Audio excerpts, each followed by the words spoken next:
My pick is Tyrese Maxey. And I think a lot of people are sleeping on how good Maxey's been and kind of how much low-hanging fruit there is for him to get even better. And so we're going to talk about him for a little bit. But I'm going to toss it back to you, XJ, even though he's not my pick. What are your thoughts on Maxey? Not, I don't need you to dive in. I have some data and I have some stuff because he was my pick. But when we talked about this on the side, and then also when we talked about this on the NBA pod, you seemed not down on him, but maybe not quite as high. And I'm curious what that stems from, what you don't like about him, and maybe that can help, not strengthen my perspective, but illuminate how I feel about him, because I respect your opinion so much.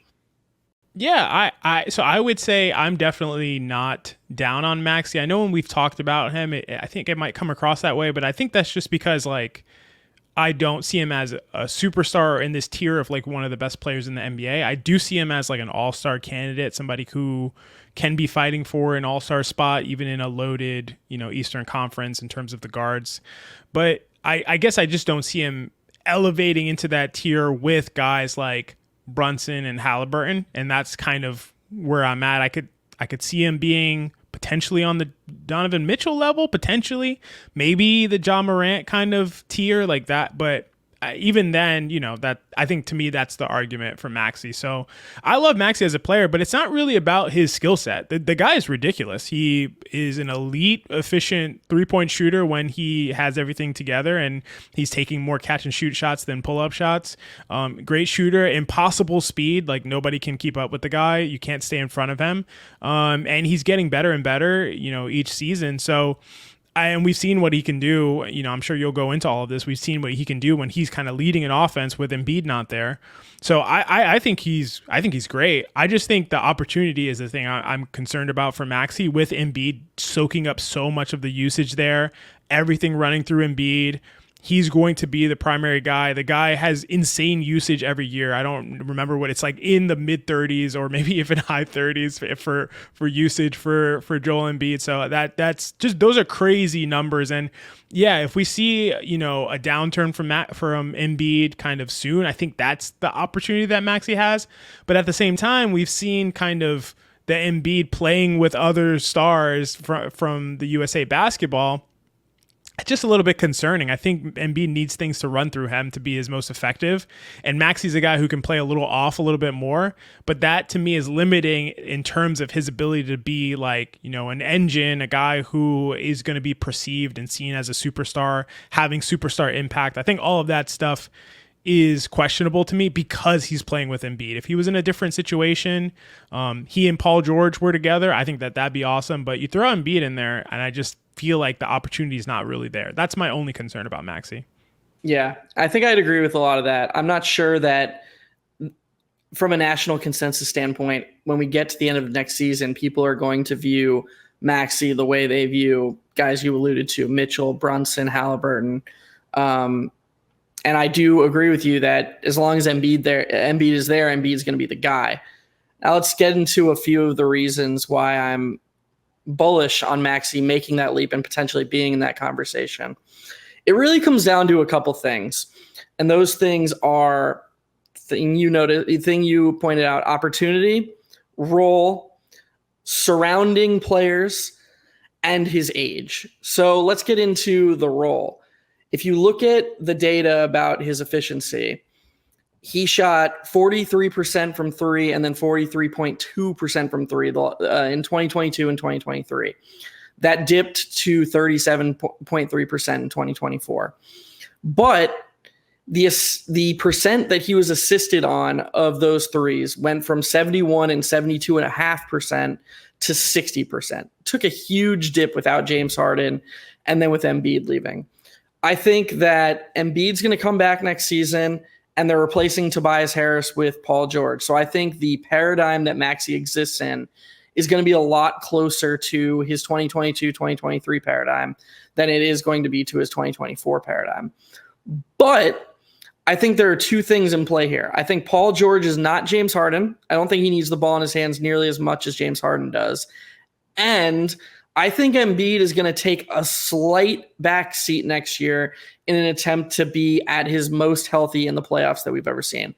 I think the Sixers have reached a point where they recognize that the only thing that matters is a championship. I think that in the regular season, it's not going to be Maxey's team. It's going to be Embiid's team still, but I do think his usage is going to take it's going to go down just a little bit. So it's kind of going to be this collaboration of all these different ideas for Maxey. Like, he's going to be more of an engine, but he's also going to be operating in a more conducive paradigm to success than he was last year when he was an engine.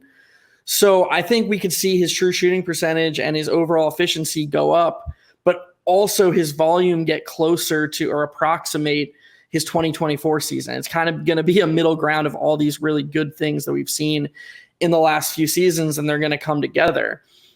And this brings me to his age. He's 24 years old. There's some natural progression that's available for him. Again, if you look at the data, he was just in the 39th percentile and the 28th percentile from the mid-range and at the rim.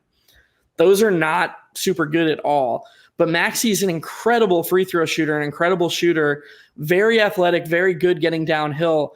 I know he doesn't have much of a left hand, but there's just no reason for him to be this inefficient at the rim and from the mid-range. I think he's a lot better than he's shown. I think it's very easy to imagine him improving in both of these areas. You combine all these things, his career high true shooting percentage is just over 60. Last season, it was 57, as I mentioned, or excuse me, it was 58. As I've mentioned before, there are all these things, all these factors that went into why he got a little bit less efficient overall. I think his overall efficiency is going to skyrocket. I think his true shooting might be as high as 63% next season if he gets even normal three-point luck. And all of this is going to combine to, in my opinion, him having the best offensive season of his entire career. Yeah, I think that's a strong case, and I could totally see it. I think the thing that sticks out to me the most in some of what you implied is we probably don't see Embiid for definitely not more than 65 games, in my opinion. He's probably going to be around that if he's reasonably healthy. And then, Paul George did play a ton last year, but he is going into his year 34 season. And so I think we can expect him to rest a bit as well. All of those situations do give Maxey a lot of the opportunity. And I agree with you as far as his improvement. I think this is a guy who I expect to be a better finisher around the rim. He didn't shoot well from the mid-range last season, but he is a good mid-range shooter, and I think he'll kind of turn that around with more space, operating off of a guy like Paul George a lot more.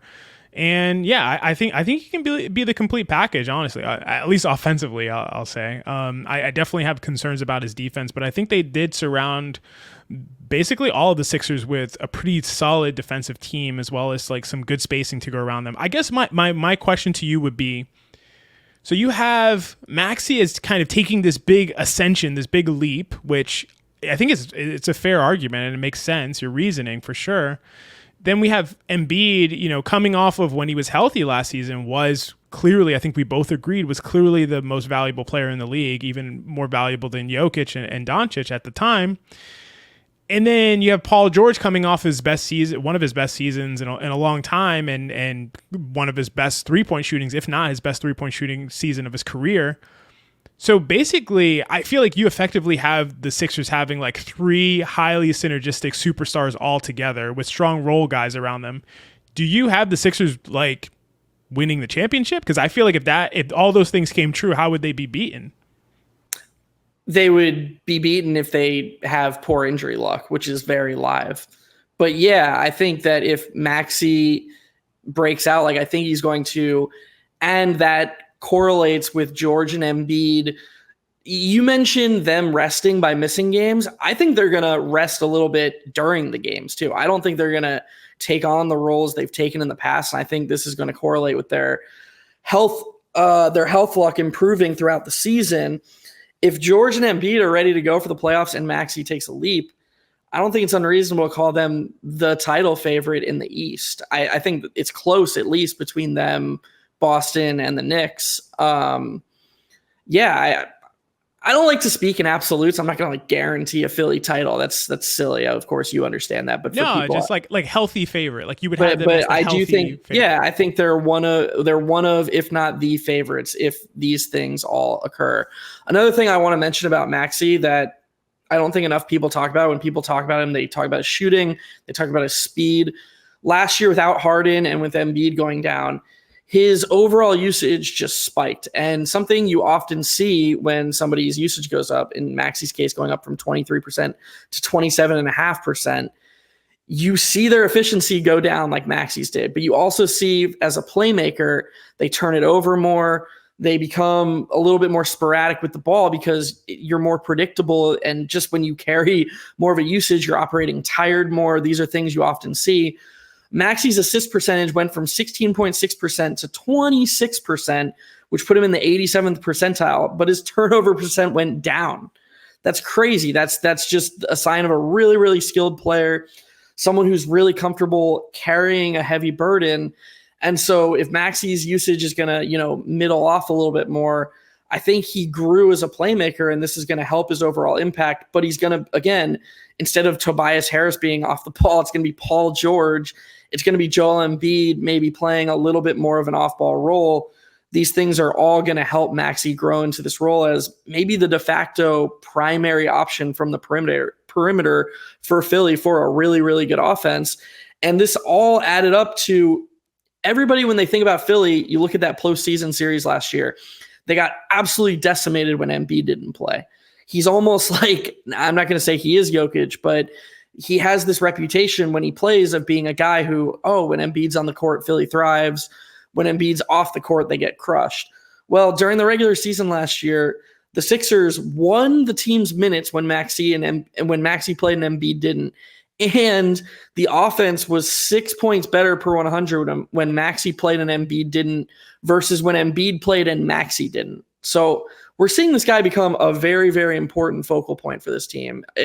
Again, at least as far as the offense goes. I think you just mentioned what, to me, from a data perspective, from Maxey's statistical profile, is the most impressive thing to me. And I'm so glad you pointed it out, because I don't think you could underrate what you just said a couple minutes ago, which is that his assist percentage went from 16.6 to 25.7, and his turnover percentage went down. Not only did his assist percentage go up, but also his usage went up from 23.7 to 27.4. That is crazy, to get that much more usage and to be tasked with that much more creation responsibility, and for your turnover percentage to still go down. He's already one of the best point guard turnover guys in the NBA. That is really a flashing bulb to me in terms of what his potential is, with his decision making, with his efficiency of passing, and his all of that stuff combined. I think that it's definitely a strong case for Maxey.